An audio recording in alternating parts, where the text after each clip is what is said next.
Welcome eight genius mentor. बच्चे आपका chapter number first हमने स्टार्ट किया है, यूरोप में राष्ट्रवाद का उदय। और इसमें हमने हमारे चैप्टर के कुछ सेगमेंट कवर कर लिए हैं, जैसे कि यूरोप में राष्ट्रवाद की शुरुआत फ्रांस की क्रांति से हुई और फ्रांस की क्रांति के बाद जब वहाँ पर नेपोलियन का राज हुआ। थोड़ा आपको ध्यान रखना है कि फ्रांस की क्रांति कब हुई। 1789 में जब आपकी फ्रेंच रेवोल्यूशन होती है, उसके बाद नेपोलियन का राज आता, फिर यानी फ्रांस का सम्राट बनता है नेपोलियन।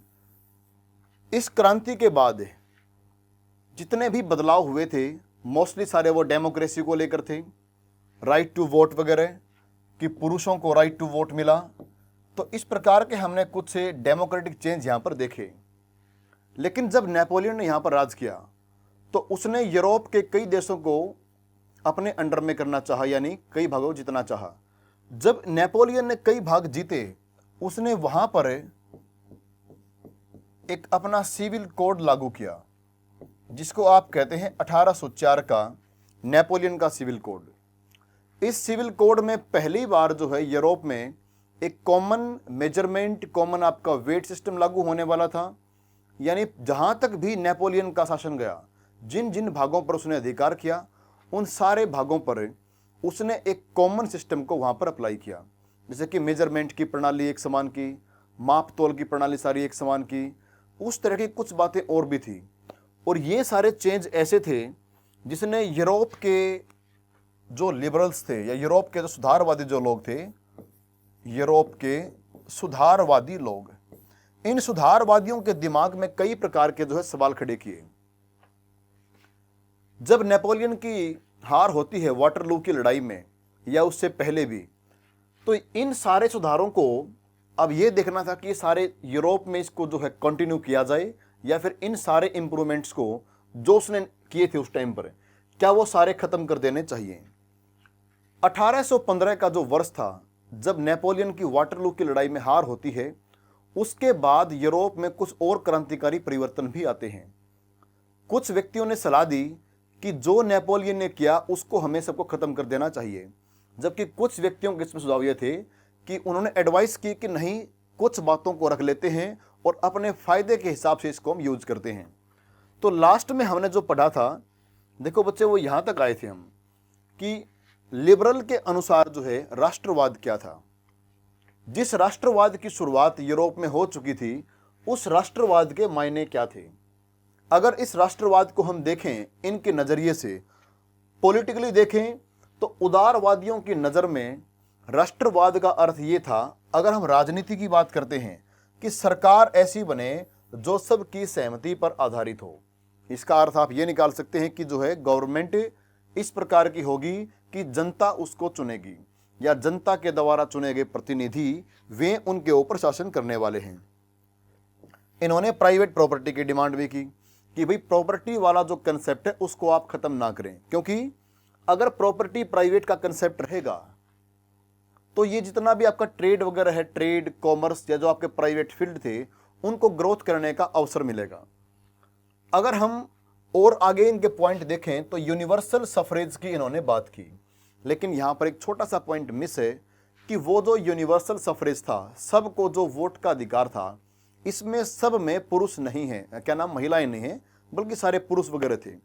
तो इसमें आप महिलाओं को इनसे बाहर रखेंगे। इन्होंने ये नहीं कहा कि महिलाओं को भी अधिकार मिलने चाहिए, इन्होंने पुरुषों के अधिकारों की तो बात की। लेकिन जहां तक बात है कि क्या सारे पुरुषों को अधिकार मिला, तब भी यहां पर कुछ पॉइंट मिस है।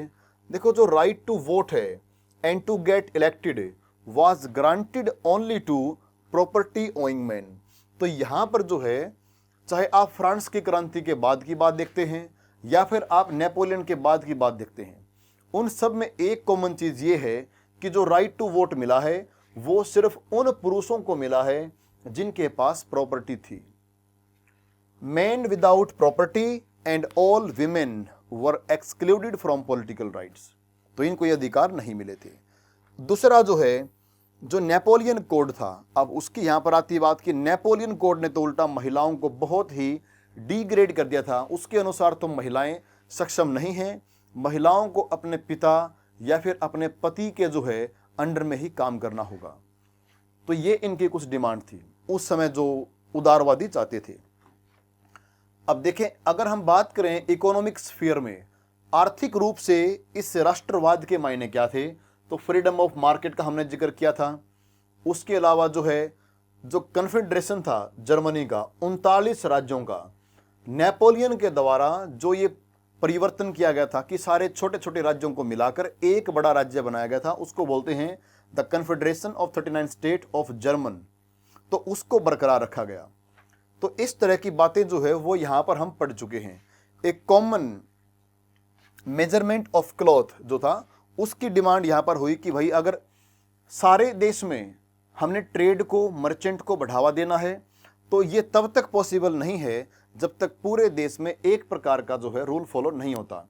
अगर पूरे देश में अलग अलग प्रकार के रूल फॉलो होते हैं, मेजरमेंट के तरीके अलग है, इस प्रकार ये था एलए, ये कपड़े को मापने का तरीका था एक, तो इसकी वैल्यू कई जगह पर जो है बहुत ही इसके अंदर वेरी करती है। जिस तरह मान लिया आप यहाँ पर देखें तो फ्रैंकफर्ट में ये 54.7 सेंटीमीटर का बनता है, और आप न्यूरेमबर्ग में देखें यहाँ पर तो ये बहुत ज़्यादा बनता है। तो इस प्रकार लिबरल्स की डिमांड ये थी कि इकोनॉमी के अंदर अगर इस फील्ड की बात करें तो एक यूनिफॉर्म सिस्टम यहाँ पर लागू होना चाहिए।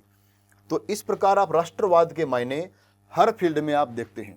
इन्होंने टैरिफ बैरियर्स की उनके हटाने की मांग की कि सब प्रकार के टैक्स हटाकर एक कॉमन सिस्टम को लागू किया जाए।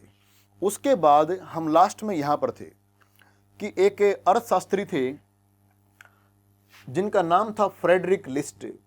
फ्रेडरिक लिस्ट के द्वारा आप देखें यहाँ पर इनके विचार क्या हैं कि इकोनॉमी के उसमें जो है फील्ड में ये क्या परिवर्तन करना चाह रहे हैं। इनका मानना था कि सब प्रकार का जितना भी आपका ये बात देखो घूम फिर के वही आती है, चाहे आप इनको पढ़ें या किसी और को पढ़ें, उस समय के सभी उदारवादी व्यक्तियों की या सारे इकोनॉमिस्ट की बस डिमांड यही थी कि एक कॉमन तरीका होना चाहिए, एक कॉमन करेंसी होनी चाहिए, मेजरमेंट के तरीके हमारे कॉमन होने चाहिए। बस वो इस प्रकार की बातें करते हैं। तो इनका ये मानना था कि जब तक जर्मनी की इकोनॉमी ग्रो नहीं करेगी, या फिर उल्टा समझ लें आप, जर्मनी में अगर राष्ट्रवाद की स्थापना नहीं होगी तो उनकी अर्थव्यवस्था ग्रो नहीं कर सकती है। अगर आप इसको यूं लेके चलेंगे कि अगर जर्मनी की इकोनॉमी ग्रोथ करती है, अर्थव्यवस्था वृद्धि करती है, तो इसका मतलब है कि जर्मनी जो है देश वो ताकतवर होगा, उसका राष्ट्रवाद मजबूत होगा। तो ये उस कॉमन सिस्टम की डिमांड करते हैं। अब यहां पर हमने देखना है कि describe the political ends that List hopes to achieve through economic measures, कि कौन सी बातों की उम्मीद लगाए हुए हैं, लिस्ट क्या चाहते हैं। यहां पर देखो लिस्ट की इच्छा क्या है। Professor Friedrich List hopes that economic liberalism and reforms would help in generating national sentiments. इनका मानना है कि आर्थिक रूप से जो इंप्रूवमेंट किए जाएंगे, जो एक कॉमन सिस्टम फॉलो किया जाएगा ताकि देश में ट्रेड वगैरह बढ़े, वो जो है राष्ट्रवाद की भावनाओं को विकसित करेगा। अब कैसे करेगा?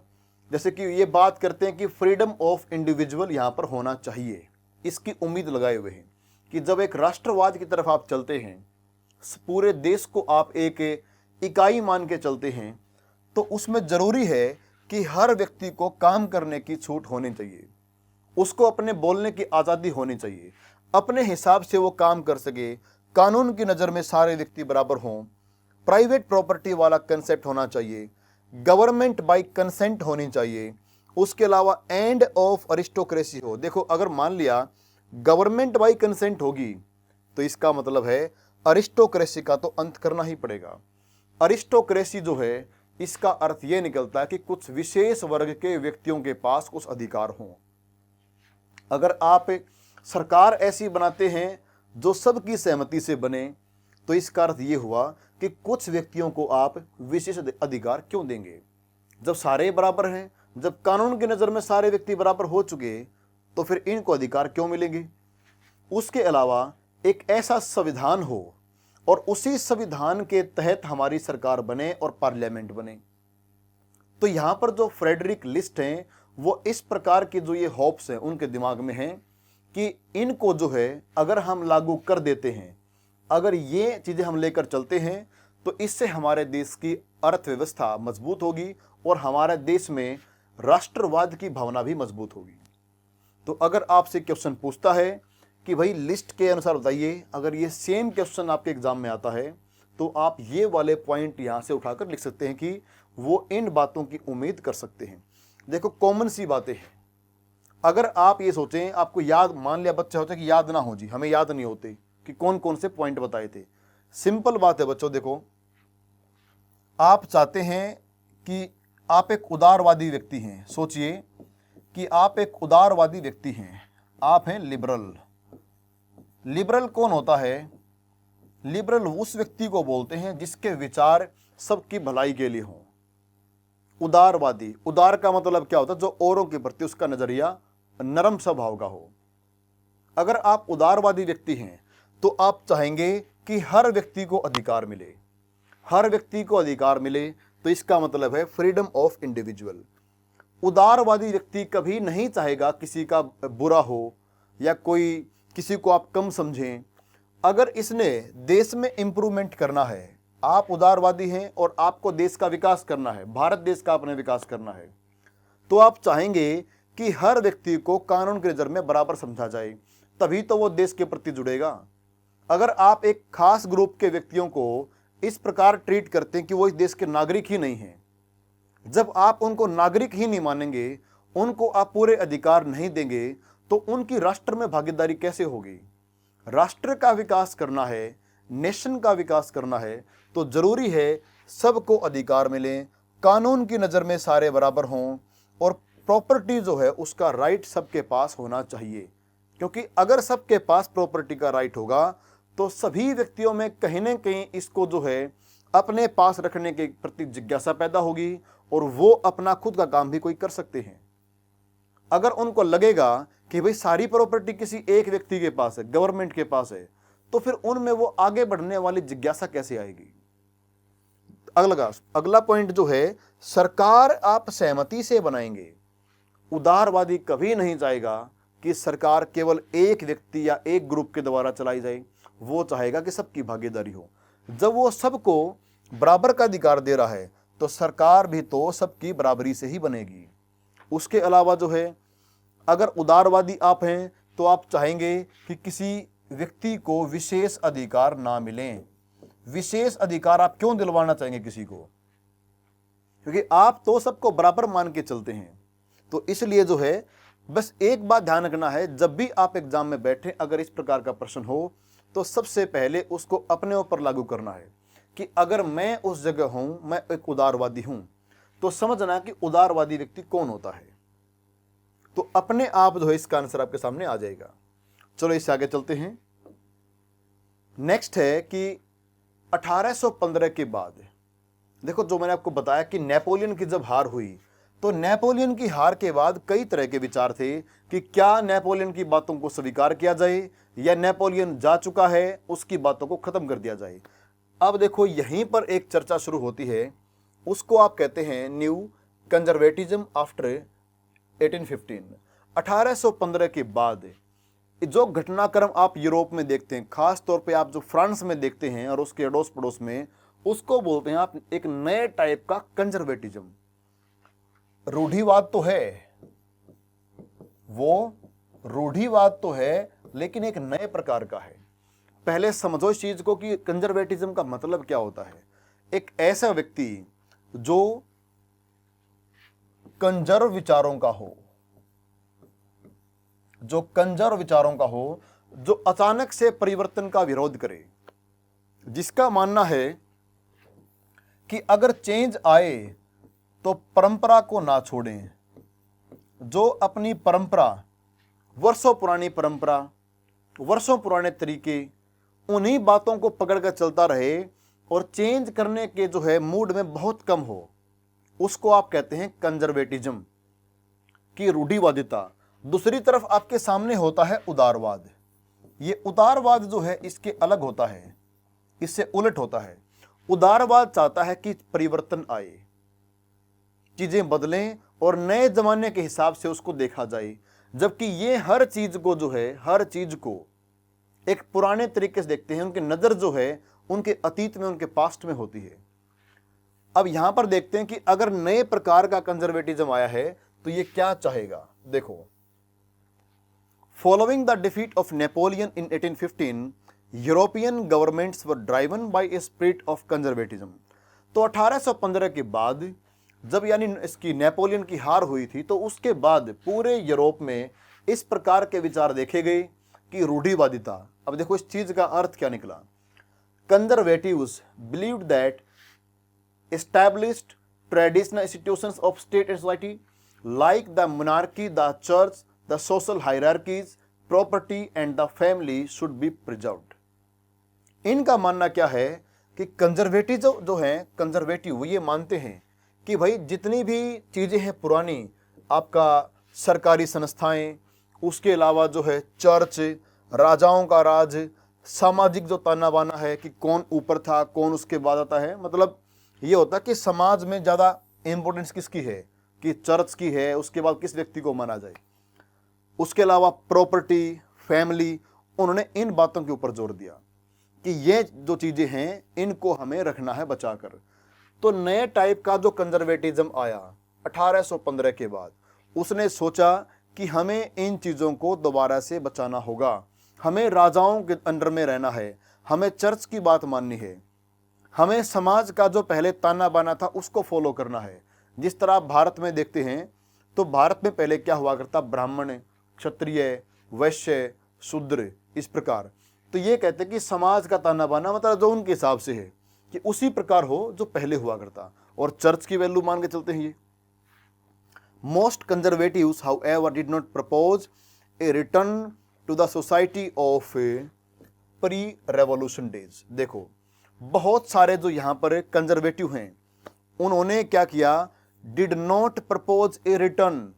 इन्होंने ये सोचा कि हमने जो है क्रांति से पहले के समाज में नहीं जाना है, क्रांति से पहले का जो समाज था उस पे रिटर्न करने के मूड में नहीं है ये।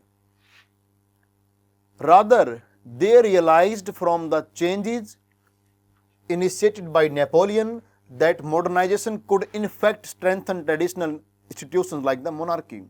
इनका मानना यह था कि नेपोलियन ने जो चेंज शुरू किए थे, अगर उन्हीं चेंज को हम अपने फायदे के हिसाब में देखें तो वो आधुनिकीकरण जो है, जो इसने शुरू किया था नेपोलियन ने, वो हमारे काम आ सकता है। उल्टा वो मोनार्की को और मजबूत कर सकता है, राजाओं के राज को। तो इन्होंने सोचा कि जो उन्हें क्रांति के समय परिवर्तन हुए, हमें उससे पहले नहीं जाना है। क्रांति के बाद नेपोलियन ने जो कुछ चेंज किए हैं, उन चेंज का हम अपने फायदे के लिए यूज कर सकते हैं। समझना इस चीज को, ये थोड़ी लाइन जो है हल्की सी डिफिकल्ट है। कंजर्वेटिव कौन होता है? कंजर्वेटिव उसको बोलते हैं जो बहुत पुरानी परंपराओं को फॉलो करता हो और नए चेंज को बड़ी मुश्किल से वो स्वीकार करता हो। लेकिन ये नए टाइप का कंजर्वेटिज्म है। ये कह रहे हैं कि हमें क्रांति से पहले के समाज की तरफ नहीं जाना है। उल्टा ये कहते हैं कि नेपोलियन ने जो चेंज कर दिए, उस चेंज का फायदा हम अपने हिसाब से कर सकते हैं। तो मतलब ये चेंज करने के मूड में तो हैं, या चेंज जो हो गया उसको रखने के मूड में तो हैं। It could make state power more effective and strong. इनका मानना था कि नेपोलियन के द्वारा किए गए जो परिवर्तन हैं, अगर हम उनको स्वीकार कर लेते हैं तो ये हमें और सरकार को और मजबूत बनाएंगे। अब ये किस परिवर्तन की बात कर रहे हैं और क्या इनकी मंशा है वो देखो। A modern army, N efficient bureaucracy, a dynamic economy and the abolition of feudalism and serfdom could strengthen the autocratic monarchies of Europe. देखो इन्होंने क्या दिमाग लगाया कि नेपोलियन ने जो चेंज कर दिया, अगर हम उसका अपने हिसाब से फायदा देखें तो फायदा ये है कि एक नए प्रकार की army, modern army, efficient bureaucracy, काम करने वाले अच्छे अफसर, उसके अलावा डायनामिक इकोनॉमी, एक ऐसी अर्थव्यवस्था जो काफ़ी ग्रोथ करती है, डायनामिक है, वो एक्सपेंड होती हो।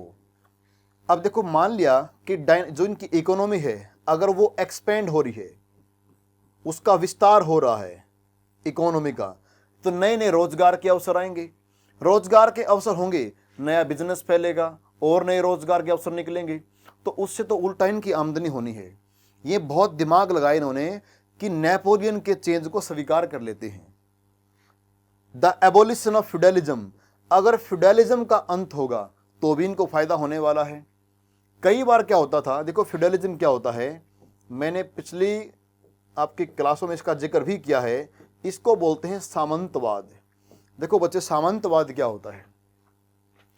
राजाओं के समय क्या होता था, कई बार राजा लोग अपनी कुछ प्रॉपर्टी को चर्च को दे दिया करते, चर्च को। अगर भारत की बात करें तो ये सामंतवाद में क्या था कि राजा लोग अपनी प्रॉपर्टी को मंदिरों को दान करते, मंदिर के पुजारी को देते, या अपने कुछ खास व्यक्तियों को देते कि भाई ये प्रॉपर्टी पकड़ो, ये प्रॉपर्टी तुम्हारी हुई, और इसके ऊपर जो भी रेवेन्यू मिलेगा, जो भी राजस्व होगा वो तुमने लेना है, और इसमें इतना हिस्सा सरकार का, राज्य का रहेगा, और बाकी तुम रखोगे, और इसके लिए तुम अपनी एक आर्मी को भी मेंटेन रखोगे, कोई छोटी सी कोई सेना, और जरूरत पड़ने पर उसको आप जो है मेरी सहायता के लिए लेके आएंगे। तो फ्यूडलिज्म एक प्रकार से कहते हैं कि राजा है, राजा के अंडर में कई छोटे छोटे राजा हैं। तो ये जो सामंत हुआ करते, उस पूरी जो प्रॉपर्टी का मालिक है जो फ्यूडल लॉर्ड था, तो फ्यूडल लॉर्ड कौन था? वो एक प्रकार का छोटा राजा हुआ करता। तो इस प्रकार के छोटे छोटे कई राजा थे, और उनके ऊपर में एक हुआ करता मेन राजा, किंग। तो इसमें समस्या यह थी कि कई बार ये काफी तगड़े हो जाया करते, इनकी पावर बढ़ जाया करती, इनके पास अधिक प्रॉपर्टी हो जाया करती, इनकी सेना तगड़ी हो जाया करती। तो अगर इस प्रकार ये सामंत जो है, सारे सामंत अगर ये अपनी पावर को बढ़ा लेंगे तो किसकी पावर कमजोर हुई? फिर तो राजा की पावर कमजोर हुई। तो राजा क्यों चाहेगा कि उसकी पावर कमजोर हो? तो इसलिए इन्होंने सोचा कि अगर फ्यूडलिज्म का अंत हो जाएगा फिर तो सुप्रीम पावर तो केवल एक व्यक्ति के पास जाएगी, राजा के पास। And serfdom could strengthen the autocratic monarchy of Europe. ये कहते हैं कि भाई जमीन पर जो काम करने वाले जो गुलाम हैं, जिनसे आप गुलामी करवाते हैं, उसको भी खत्म किया जाए। एबोलिशन ऑफ फ्यूडलिज्म हो, यानी इसको भी खत्म करें, और इकोनॉमी जो आपकी है वो ग्रोथ करने वाली हो, वो डायनामिक हो, अच्छी ब्यूरोक्रेसी हो। बोले अगर सब ये मिल जाएगा उससे हमारा फायदा होने वाला है, उससे मोनार्की स्ट्रांग होगी, ऊपर एक स्ट्रांग लीडर बनेगा, एक राजा बनेगा स्ट्रांग। इन 1815 देखो 1815 में क्या हुआ, the representatives of the European powers, Britain, Russia, Persia and Austria, who had collectively defeated Napoleon। देखो इन सब ने मिलके, जो ये चार आपके सामने नाम हैं, इन चारों ने मिलके नेपोलियन को हराया था। और ये चारों जो है एक मीटिंग करते हैं वियन्ना में, और वियन्ना की देखो मीटिंग में क्या इन्होंने डिसाइड किया, ये मीटिंग बहुत जरूरी है। The Congress was hosted by Austrian chancellor Duke Metternich. ये मैटरनिक जो हैं, इनकी अध्यक्षता में ये मीटिंग होती है, और ये हैं कौन? ये ऑस्ट्रिया के चांसलर हैं, ड्यूक मैटरनिक। ये मीटिंग होती है 1815 में, इसको कहते हैं ट्रीटी ऑफ वियन्ना। वियन्ना की जो संधि है वो होती है। देखो इसमें क्या हुआ, with the object of undoing most of the changes that had come about in Europe during the Napoleonic War। इसमें क्या करना था कि अनडूइंग करनी थी। किसके अनडूइंग करने वाले, किसको ये मना करने वाले हैं? जब नेपोलियन का राज था, तो जब से नेपोलियन ने राज किया, उसने फ्रांस पे राज किया, उसने फ्रांस के अलावा कई अन्य देशों पे राज किया। तो जिन देशों पे उसका नेपोलियन का राज हुआ, उसने वहां पर कुछ चेंज किए थे। उन सारे चेंजेस को अनडू करने के लिए यहां पर एक मीटिंग बुलाई जाती है, जिसको बोलते हैं वियन्ना की सभा 1815 की। अब देखते हैं इसके द्वारा क्या परिवर्तन किया गया। सबसे पहली बात, the Bourbon dynasty which had been deposed during the French revolution was restored to power. पहला काम तो यह किया कि फ्रांस की क्रांति के बाद जिस बोरबोन डिनास्टी का अंत किया गया था, जिस खानदान को रूलिंग क्लास से हटाया गया था, उसको दोबारा से पावर में लाया गया। And France lost the territories it had annexed under Napoleon. और नेपोलियन के अंडर में फ्रांस ने जिन भागों पर कब्जा किया था वो सारे उससे वापस ले लिए गए। A series of states were set up on the boundaries of France to prevent French expansion in the future. इस प्रकार के नए नए राज्य बनाए गए ताकि फ्रांस आगे अपना एक्सपेंशन ना कर सके, अपने आप को आगे एक्सपेंड ना कर सके। इसके लिए एक खास प्रकार के साम्राज्य बना दिए गए ताकि वो उससे आगे ना बढ़े। मान लिया कि ये फ्रांस है, तो इस फ्रांस के जो है इर्द गिर्द में कुछ बहुत स्ट्रॉन्ग राज्य बनाए। इस तरह एक यहाँ पर कोई राज्य बना दिया, ये बहुत स्ट्रॉन्ग बना दिया, एक इधर बना दिया, काफ़ी स्ट्रॉन्ग राज्य बना दिया, कोई यहाँ बना दिया है, ताकि फ्रांस इससे आगे अपने आप को एक्सपेंड ना कर सके। तो इसलिए उन्होंने क्या किया, सेटअप ऑन द बाउंड्री, देखो a series of states were set up on the boundaries of France to prevent French expansion in future, कि आगे आने वाले भविष्य में फ्रांस में ऐसा कोई राजा ना आ सके कि फ्रांस अपनी सीमाओं के पार चला जाए।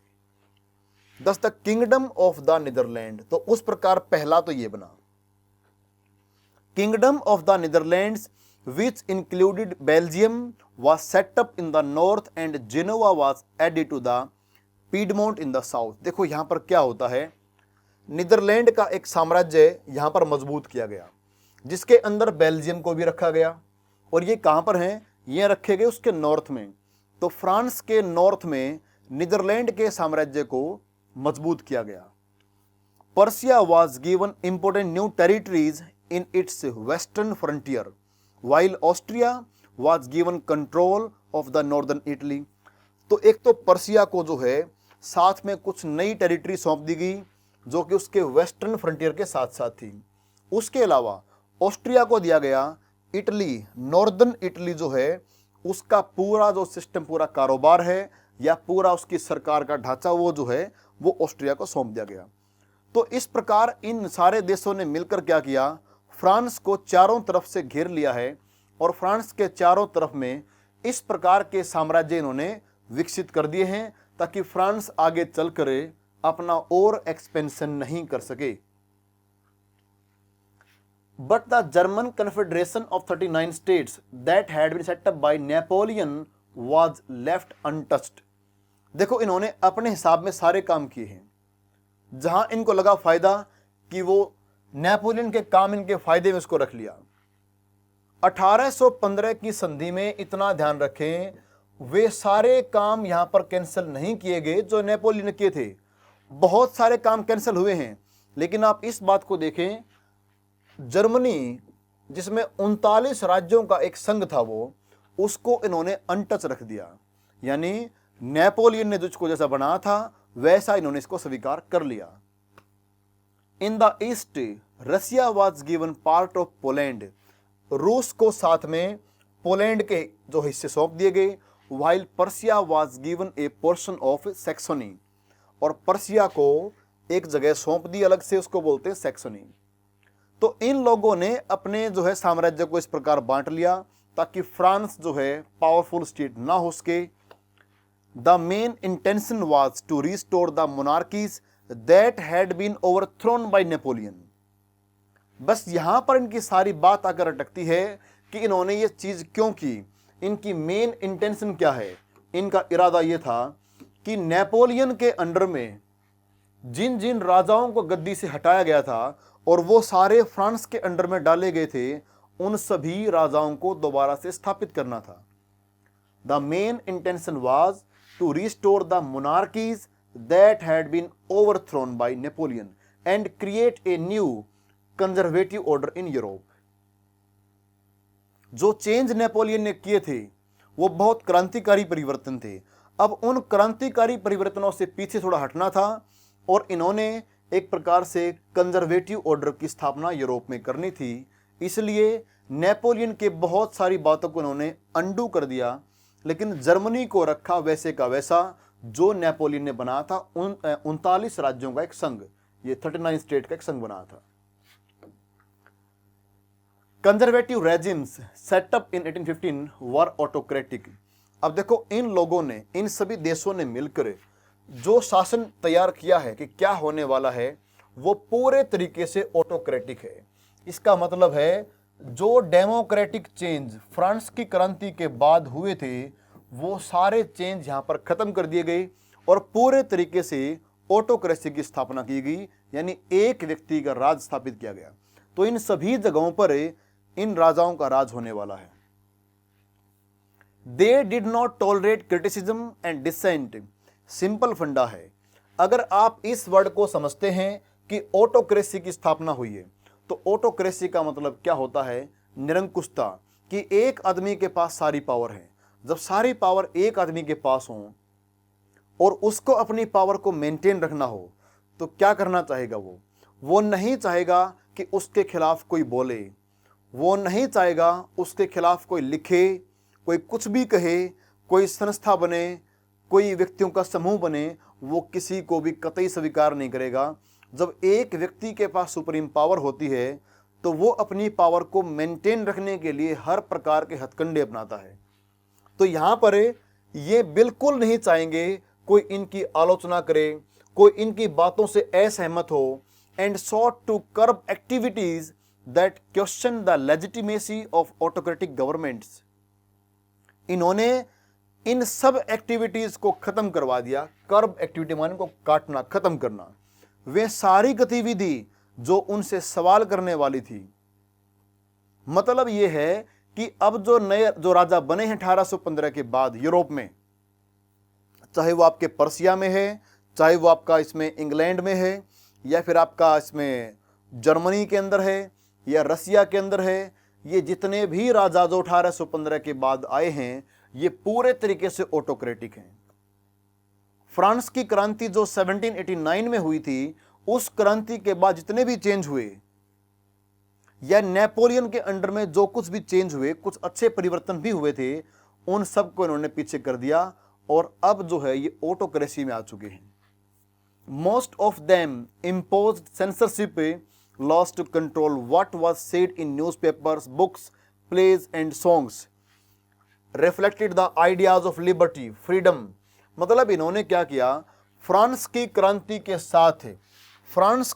के साथ जिन घटनाओं का संबंध था, एग्जाम्पल बोलने की आज़ादी, व्यक्तियों को अपनी बात रखने की छूट, न्यूज़पेपर के द्वारा सरकार की आलोचना करने का अधिकार, किताबों में या किताबों के द्वारा सरकार की आलोचना करने का अधिकार, इस प्रकार की सारी बातें जो एक डेमोक्रेसी के लिए बहुत ज़रूरी हैं। देखो, डेमोक्रेसी के लिए बहुत ज़रूरी क्या होता है? सबसे ज़रूरी होता है सरकार की आलोचना। सरकार की आलोचना जो है ये डेमोक्रेसी के लिए बहुत ज़रूरी है।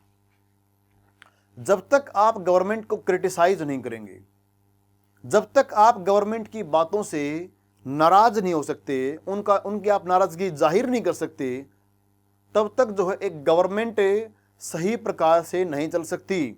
वो तभी चलेगी जब उसके ऊपर कोई प्रेशर रहेगा। इसलिए डेमोक्रेसी की एक मूल आत्मा होती है कि प्रेशर ग्रुप्स होने चाहिए, संस्थाएं ऐसी हों जो सरकार पर दबाव डालें, प्रेशर ग्रुप हों, वो आलोचना करें, अखबारों में अपना विरोध दिखाएं, किताबों के द्वारा दिखाएं, फिल्मों के द्वारा दिखाएं, गानों के द्वारा दिखाएं, नाटक में दिखाएं। जब तक आप इनको छूट नहीं देते हैं तो समझ जाना कि डेमोक्रेसी खत्म हो रही है। जिस देश में इस प्रकार से बैन होता है कि सरकार जब कंट्रोल करती है, जब राजा कंट्रोल करता है कि अखबार में क्या लिखा जाएगा, बुक में क्या छापा जाएगा, नाटक आप जो करने वाले हैं, फिल्में जो आने वाली उसमें क्या होने वाला है, गाने कौन से बनने वाले हैं, कोई व्यक्ति हमसे सवाल करेगा नहीं करेगा, जब ये सारा काम जब गवर्नमेंट ही डिसाइड कर लेती है कि ये काम नहीं होने देंगे, तो उसको बोलते हैं ऑटोक्रेसी। तो इन राजाओं ने यही किया कि इनके खिलाफ बोलने वाले हर प्रकार के जो है समूह को इन्होंने दबा दिया। The memory of the French revolution nonetheless continue to inspire liberals. लेकिन वो जो फ्रांस की क्रांति हुई थी वो कोई अधिक पुरानी बात नहीं थी। 1789 में क्रांति हुई थी, उसके बाद लगातार बहुत चेंज हुए थे। तो आप इतना मानिए कि ये तो 1815 में इन्होंने जो काम किया है, इसको तो मुश्किल से जो है 25-26 वर्ष हुए थे। तो लोग उन बातों को भूले नहीं थे कि आज से 25-30 साल पहले क्या हुआ था। उनको वो याद था कि इतने कुछ चेंज हुए थे, हमें बोलने की छूट मिली थी पहली बार, हम फर्स्ट टाइम लिबर्टी को देख पा रहे थे, हम फर्स्ट टाइम जो फ्रीडम को जी पा रहे थे। और इन बातों से खुश कौन थे? इन बातों से खुश थे लिबरल्स। लिबरल्स वो होते हैं जो सुधार की इच्छा रखते हैं, जो इंप्रूवमेंट चाहते हैं, जो सिस्टम को चेंज करना चाहते हैं, वो होता लिबरल, उदारवादी होता है। तो उदारवादियों को ये बातें रास नहीं आई कि ये इन्होंने जो कुछ भी किया वो बिल्कुल गलत किया है। तो इनके दिमाग में फ्रांस की क्रांति वाली यादें थी और ये उस बात को भूले नहीं थे। इसलिए इन उदारवादियों ने क्या किया? सरकार की आलोचना शुरू कर दी, उन बातों को बताना शुरू कर दिया लोगों में कि देखो पहले क्या हुआ था, उस समय क्या होता था। One of the major issues taken up by the liberal nationalist who criticized the new conservative order was freedom of the press। इन उदारवादियों के निशाने पर सबसे पहले कौन आया? सबसे पहले आया फ्रीडम ऑफ प्रेस, कि इन कंजर्वेटिव्स ने जो प्रेस की आजादी, जो मीडिया की आजादी है, उसको खत्म कर दिया है। यही बात इनके निशाने पर पहले आई। इन्होंने पहला विरोध इसी बात का किया कि तुमने प्रेस की आजादी क्यों छीनी। मीडिया जो होती है, मीडिया, आजकल आप मीडिया यानी प्रेस को डेमोक्रेसी का चौथा पिलर कहते हैं। कि डेमोक्रेसी अगर कोई बिल्डिंग है तो वो जिन 4 पिलर पे खड़ी होती है, 4 स्तंभों पे जो खड़ी होती है, उसमें से एक होती है मीडिया। और जब आप मीडिया को इस प्रकार रोक देंगे, मीडिया आपके कंट्रोल में होगी, मीडिया होगी सेंसर्ड, कि जो आप चाहेंगे वही छापा जाएगा, तो फिर जनता में संदेश क्या जाएगा? जनता में तो वही बात जाएंगी जो आप चाहेंगे, फिर चाहे वो सही है या गलत है। और आप अपनी गलत बातों को क्यों जाने देंगे भाई? जब पूरी मीडिया ही कंट्रोल में है, पूरी मीडिया ही अगर बिकाऊ हो चुकी है, तो फिर आप किससे उम्मीद लगाएंगे? तो इसलिए इन उदारवादियों के दिमाग में पहला प्रश्न ये आया कि इन्होंने जो प्रेस को खत्म किया, मीडिया की जो आजादी छीनी, वो इनका पहला गलत कदम था। तो इस प्रकार इन लोगों ने इनका विरोध शुरू कर दिया है। इस चित्र के द्वारा देखो, इस पिक्चर में देखो, ये कुछ बुद्धिजीवी लोग हैं। ये अपने मुंह पर जो है एक कपड़ा लगाकर बैठे हैं। ये सरकार की आलोचना करने का तरीका है। देखो क्या है, इस कार्टून चित्र को बनाया गया है और देखो इसमें क्या कहना चाह रहे हैं ये। The plaque on the left bears the inscription, the most important question of today's meeting, how long will thinking be allowed to us। ये यहां पर कहना चाह रहे हैं कि भाई सबसे मेन बात तो ये है, आज के समय का जो मुख्य क्वेश्चन ये है आज की मीटिंग का, how long will thinking be allowed to us, कि हमें कब तक सोचने की छूट मिलेगी। मतलब ये कंफ्यूजन में है कि जिस प्रकार बोलना बंद कर दिया है, कहीं आगे सोचना भी बंद ना करवा दें। ये बोलते सोचना भी नहीं कुछ भी। तो सरकार पर ये, राजाओं पर ये इस प्रकार ताना कस रहे हैं कि भाई पता नहीं कब तक हमें सोचने की छूट है। पॉइंट नंबर 2 देखें, आगे दे रखा कि the board on the right list the rules of the club which include the following. देखो यहां पर कुछ रूल लिखे हुए हैं। उस रूल की बात चल रही है कि silence is the first commandment of this learn society. ये कहते हैं कि भाई इस जो ये पढ़ा लिखा समाज अब जो आया है, ये उसको बोल रहे कंजर्वेटिव को, क्योंकि कंजर्वेटिव को बोल रहे कि अब जो ये पढ़ा लिखा समाज जो आया है, इस समाज में रहने का पहला नियम है चुप रहो। फर्स्ट नियम क्या है? साइलेंस। दूसरा, to avoid the eventuality whereby a member of this club may succumb to the temptation of speech, muzzles will be distributed to members upon entering।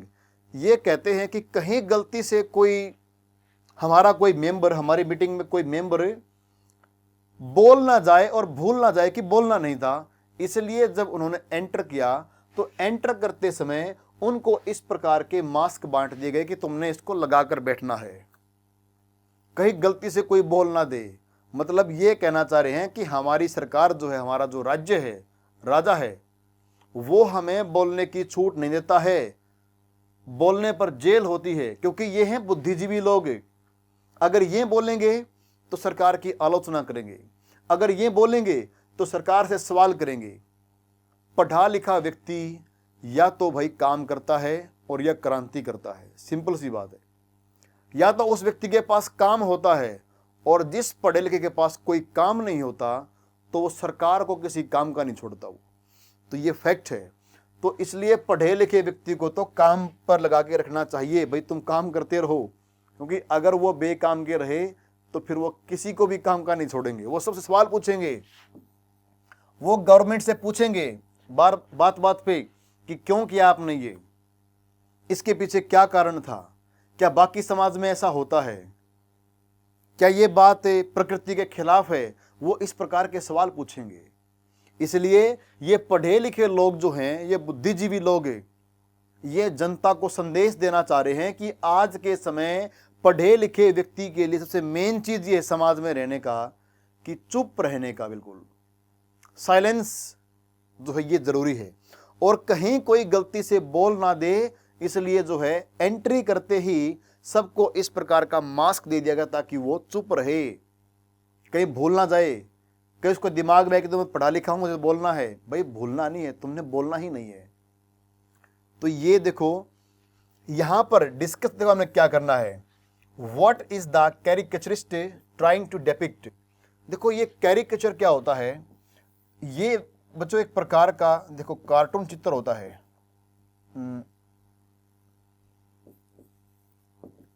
इसको बोलते हैं कार्टून चित्र। जब आप कोई पेंटिंग बनाते हैं कार्टून के हिसाब से, उसको बोलते हैं कैरिकेचर बोलते हैं उसको, और इसको बनाने वाला वो होता कार्टून चित्रकार। तो प्रश्न ये देखो डाला हमारे सामने कि ये इस पेंटिंग को दिखाकर वो हमसे क्या कहना चाह रहा है।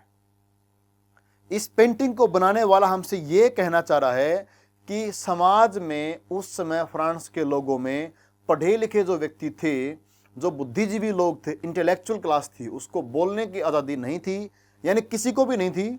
पर समस्या ये थी कि ये काम की बात करते थे, सवाल करते थे, तो इनको जो है बोलने की छूट नहीं है। ये दिखाना चाह रहे हैं कि हमें डराया जा रहा है, इसलिए मास्क दे दिए, क्योंकि गलती से भी कोई बोल गया तो उसको जेल में डाल देंगे। ये कहना चाह रहे हैं कि हमें डराया जाता है, इसलिए कहीं हम बोल ना दें, हम अपने मुंह पर जो है मास्क लगा के रखते हैं। तो इसका मतलब ये समझिए कि उस समय फ्रांस में और बल्कि आसपास के पूरे यूरोप में यही हाल था कि बोलने के ऊपर तो जो है पूरी पाबंदी थी, और सरकार के खिलाफ तो आप कुछ कह ही नहीं सकते हैं, आलोचना करना एकदम से बैन कर दिया गया था। तो ये है इस पिक्चर का आइडिया। और उसके बाद ये हम देखने वाले हैं नेक्स्ट हमारे लेक्चर में कि यूरोप में जो कुछ भी चेंज हुआ वियना कांग्रेस के बाद, और उसके आने वाले वर्षों में किस प्रकार के परिवर्तन हुए, तो वो करेंगे नेक्स्ट लेक्चर में। तब तक के लिए नमस्कार, धन्यवाद।